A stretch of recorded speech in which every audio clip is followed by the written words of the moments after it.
Bonjour à tous. J'espère que vous allez bien, que vous avez bien passé la nuit. Hier, j'ai fait un live sur TikTok où j'ai exprimé déjà vraiment le désarroi, sinon la situation plus ou moins précaire des employés de la CK Gadis ainsi que du prestataire de Cetrag au niveau de la gare, au niveau des gares ferroviaires, donc spécialisés dans le chargement et déchargement des colis. Donc c'est le FSL, et donc le Free Service Logistique. Je pense que la prononciation est correcte.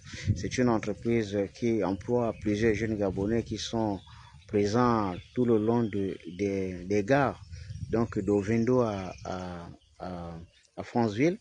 Et donc, vous allez remarquer dans la plupart des grandes gares, il y a des jeunes qui sont là, qui embarquent les colis, qui débarquent les colis. Ils sont employés par cette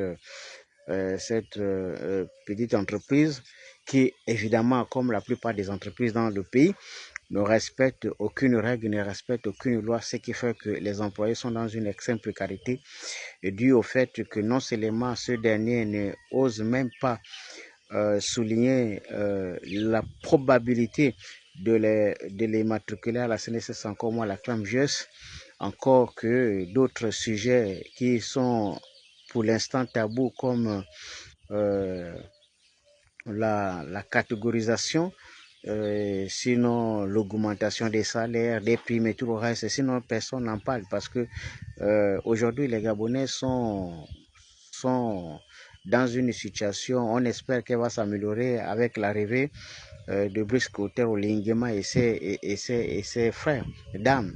Et donc on espère ils vont accélérer la cadence pour que la situation essaie de s'améliorer parce que les Gabonais étaient arrivés à un niveau où c'est la survie qui les maintenait à vie. Parce qu'il fallait travailler pour ne pas se retrouver chaque fin de mois comme des milliers d'autres Gabonais sans rien la fin du mois et donc avec les enfants en main sans argent, donc pas la possibilité de se soigner, pas la possibilité de se manger. Donc c'est cela que désormais était le quotidien des Gabonais. Et donc, avec l'arrivée des militaires, on espère, et toujours les gens continuent à espérer que la société va s'améliorer.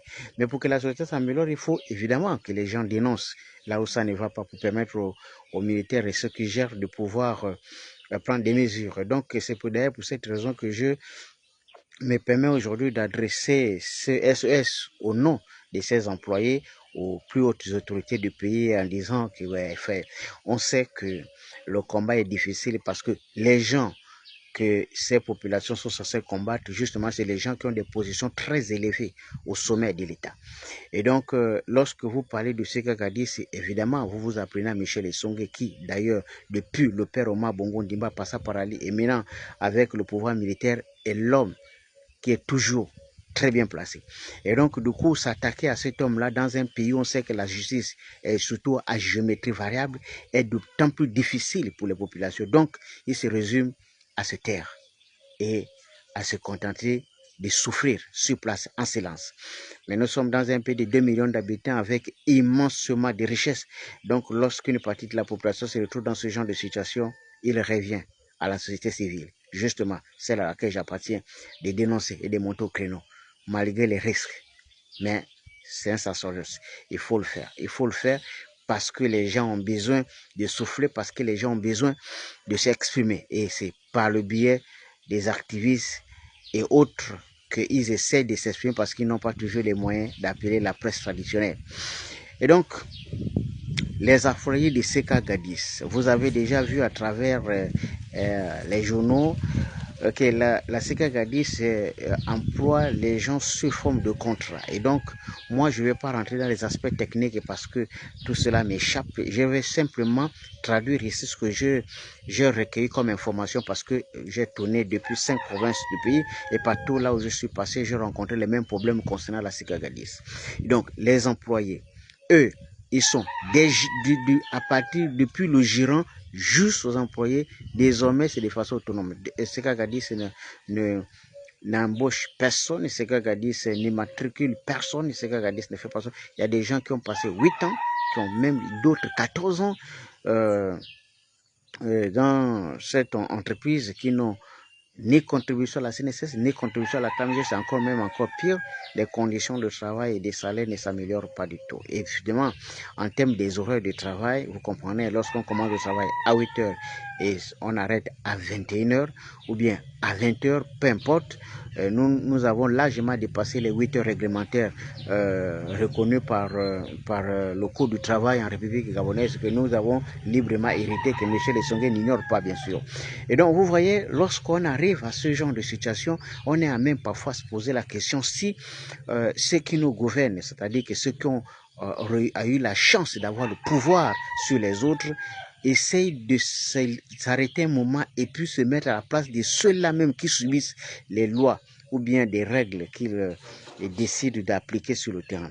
Évidemment, ces employés, comme la plupart d'entre eux, se retrouvent dans une situation où ils n'ont pas d'avocat, ils n'ont pas de force.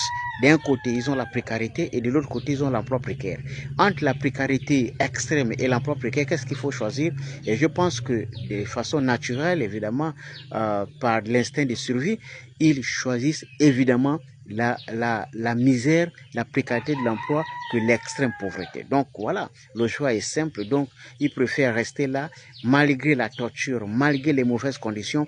Il y a une qui s'est confiée à moi, disant, mon fils, moi à mon âge, je ne me vois pas en train d'aller faire un autre combat.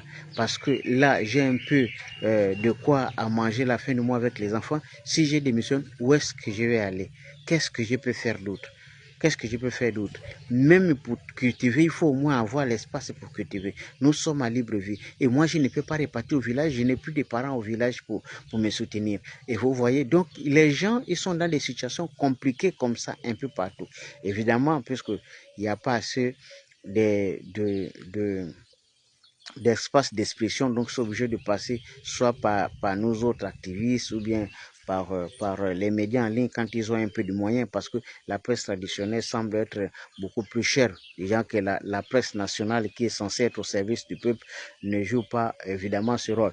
Donc voyez-vous, et en dehors de ce qu'a dit, je vous disais tout à l'heure, il y a cette prestation qui collabore avec CETRAG. Donc CETRAG est parfaitement au courant des pratiques de cette entreprise-là, que l'entreprise ne paye pas convenablement les gens, qui n'assure pas les gens, il y a des employés, des jeunes employés qui ont déjà presque 5, 6 ans, 7 ans même, qui ne sont ni matriculés à la CNSS, ni matriculés à la ClamGS. Ils sont bâillonnés, donc ils ne peuvent pas s'exprimer. Parce que dès qu'ils commencent à s'exprimer, ils sont menacés automatiquement de renvoi. Donc, on peut te renvoyer au Gabon du jour au lendemain sans tenir compte de rien du tout. Parce que nous sommes dans un pays où seuls ceux qui ont les moyens ont le pouvoir sur les autres. Le pouvoir absolu. Donc, la justice n'existe pas. Et c'est d'ailleurs pour cette raison que j'insiste sur ma proposition de toujours. Je vous assure, revenez sur les propositions et sinon sur l'adresse de Barack Obama. On n'a pas besoin de force, on a juste besoin de respect de la loi. Il n'y a que la loi qui peut nous permettre de ne pas passer à l'extrême. La loi. C'est la loi qui peut empêcher à un Gabonais, une fois nommé, de nommer l'ensemble de sa famille, de son ethnie. Ce n'est que la loi qui peut faire ça. Ce n'est que la loi qui peut nous amener à empêcher un Gabonais de prendre toute sa province et de mettre dans les régimes financiers. Ce n'est que la loi. Sans loi, c'est le désordre qui s'installe. Donc, il faut planifier la loi.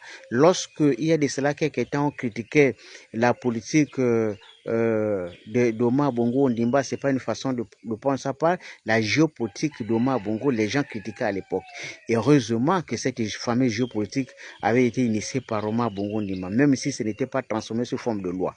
Sans cette géopolitique-là, il y a des ethnies qui n'allaient même pas siéger au gouvernement de la République. Pourquoi? Parce qu'on connaît la nature du Gabonais. On pouvait même, c'était même encore possible d'avoir un gouvernement composé rien que d'une seule ethnie, composé rien que d'une seule région. C'était techniquement possible, puisque sans un canevas, sans une vision claire, il y a la liberté totale de faire ce qu'on veut. Donc, ce pays a besoin de réformes et ce pays a besoin du sérieux, pas de la comédie. On ne peut pas, il n'y a pas de sujet tabou. Il faut tout mettre sur la table et tout discuter pour que personne ne soit laissé à l'écart de tout ce qui va se faire et de l'avenir de la prochaine république. Une république qu'on espère tous prospère pour le plus grand nombre de tous les Gabonais. Atiba, Djibouti.